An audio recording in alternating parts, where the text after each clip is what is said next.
எல்லாருக்கும் வணக்கம். நான் மகேஷ், மேக்பி நியூமரோ அஸ்ட்ராலஜிஸ்ட். இந்த சேனலுக்கு மூலிமா உங்களை சந்திக்கிறதுல மகிழ்ச்சி.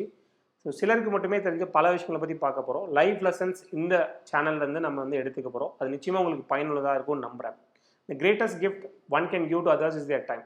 ஸோ உங்களோட நேரம் எடுத்து இந்த சேனலை பார்க்குறீங்க அப்படின்னா அதுக்கு மிகப்பெரிய நன்றி. இந்த சேனல்லேருந்து ஏதாவது ஒரு நல்ல விஷயம் உங்களுக்கு நிச்சயமாக கிடைக்கும். இன்றைக்கி நம்ம பார்க்க போகிறது முருகப்பெருமான் பற்றி. அவர்கிட்ட ஏன் வேல் இருக்குது, அவரை ஏன் எப்படி நம்ம கும்பிடணும், எப்படிலாம் நம்ம கும்பிட்டா நமக்கு நல்லது நடக்கும், அதெல்லாம் நம்ம பார்க்க போகிறோம். ஃபர்ஸ்ட் முருகனாவே தமிழ் கடவுள் அப்படின்னு நமக்கு எல்லாருக்குமே தெரியும். அதை விட முக்கியமான விஷயம் என்னென்னா, அவர் அறிவையும் ஆற்றலையும் சேர்த்து கொடுக்கக்கூடிய ஒரே கடவுள் அவர் மட்டும்தான். ஸோ அவர் கையில் ஏன் வேல் இருக்குது அப்படின்னா, அந்த வேல் அறிவை குறிக்குது. அந்த அறிவு கூர்மையாக இருக்கணும், அகன்று இருக்கணும், ஆழ்ந்து இருக்கணும். ஸோ வேலோட ஸ்ட்ரக்சர் பார்த்திங்கன்னா, ஒரு பார்ட் ரொம்ப கூர்மையாக இருக்கும், செகண்ட் பார்ட் பார்த்திங்கன்னா அகன்று இருக்கும், தேர்ட் பார்ட் பார்த்திங்கன்னா ஆழ்ந்து இருக்கும். ஸோ நம்மளோட அறிவும் அப்படி தான் இருக்கணும். நீங்கள் எதை கற்றுக்கிட்டாலும் சரி, நீங்கள் எந்த பிஸ்னஸ் பண்ணாலும் சரி, ஜாப் பண்ணாலும் சரி, இதை மனசில் வச்சுக்கிட்டு நீங்கள் லேர்ன் பண்ணுறப்போ ஆட்டோமேட்டிக்காக நீங்கள் எந்த ஃபீல்டில் இருக்கீங்களோ அந்த ஃபீல்டில் அடுத்த லெவலுக்கு போயிடுவீங்க. ஸோ இதை தான் முருகனோட வேலும் சிம்பிளைஸ் பண்ணுது. இந்த காலத்தில் அம்மா தன்னோட பையனுக்கு போடாமனே இந்த ஆயுதத்தை எடுத்துகிட்டு போய் வெட்டிட்டு வா, இல்லை இதை பண்ணிட்டு வா அப்படின்னு சொல்லுவாங்களா? மாட்டாங்கல்ல. அதே மாதிரி தான் பார்வதி தேவியும் அவங்க பையனுக்கு ஆயுதத்தை கொடுக்கல, அவங்க அறிவை கொடுத்தாங்க. அந்த அறிவு நான் முன்னாடி சொன்ன மாதிரி அகன்று கூர்ந்து ஆழமாக இருந்துச்சு.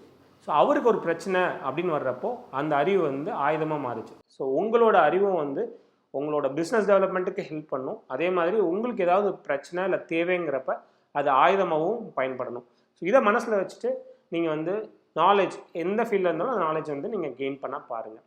ஸோ இதை முருக பக்தர் அப்படின்னு நமக்கு நிறைய பேர் இருக்காங்க. நான் எக்ஸாம்பிள் எடுத்து பசும்பன் முத்துராமலிங்க தேவர் ஐயா. ஸோ அவங்க சொன்ன 2 கோட்ஸ் நான் சொல்கிறேன், நீங்கள் உங்களுக்கு மேட்ச் ஆகுதான்னு பாருங்கள். ஸோ அவங்க என்ன சொல்லுவாங்க அப்படின்னா, வீரமில்லா விவேகம் கோழைத்தனம் அப்படின்னு சொல்லுவாங்க, விவேகம் இல்லா வீரம் முரட்டத்தனம் அப்படின்னு சொல்லுவாங்க. ஸோ இதில் என்ன மீன் பண்ணுறாங்க அப்படின்னா, விவேகமும் வேணும், வீரமும் வேணும். இது 2 இருந்தால் மட்டும்தான் ஒரு மனிதன் பூரணம் அடைய முடியும். ஸோ இந்த மாதிரி ஒரு தாட் அவருக்கு ஏன் வந்துச்சு, இல்லை அவர் ஏன் இந்த மாதிரி ஒரு சில விஷயங்களை சொன்னாருன்னா, அவர் முருக பக்தர், கிட்டத்தட்ட முருகனோட ஆசீர்வாதம் அவருக்கு இருந்துச்சு. ஸோ இந்த கண்டென்ட் நீங்கள் எடுத்துகிட்டு உங்கள் லைஃப்பில் அப்ளை பண்ணுறப்போ நிச்சயமாக நீங்கள் இருக்கிற இடத்துலேருந்து அடுத்த லெவலுக்கு நிச்சயமாக போவீங்க. அவங்களே பசுமன் முத்துராமலிங்க தேவர் ஐயாவே என்ன சொல்லியிருப்பாங்க அப்படின்னா, head can administrate, shoulder can fight, but head and shoulder must combine in order to rule. நீங்கள் ரொம்ப புத்திசாலியாக இருக்கீங்கன்னா நிர்வாகம் பண்ண முடியும். நீங்கள் ரொம்ப புஜபல பராக்கிரமசாலியாக இருக்கீங்க அப்படின்னா சண்டை போட முடியும். ஆனால் இந்த 2மே இருந்தால் மட்டும்தான், 2ம் கம்பைனாக இருந்தால் மட்டும்தான் உங்களால் ஆட்சி செய்ய முடியும்.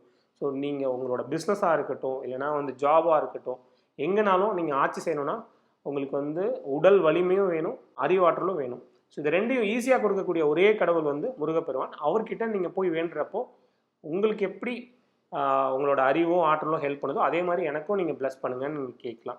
ஸோ இதை காரணம் வச்சு தான் பழனியில் இருக்க முருகப்பெருமானுக்கு பேர் தண்டாயுதபாணி. தண்டம்னா அறிவு, அறிவை ஆயுதமாய் கொண்டவனேன்னு சொல்லுவாங்க. நன்றி. அடுத்த வீடியோவில் சந்திப்போம்.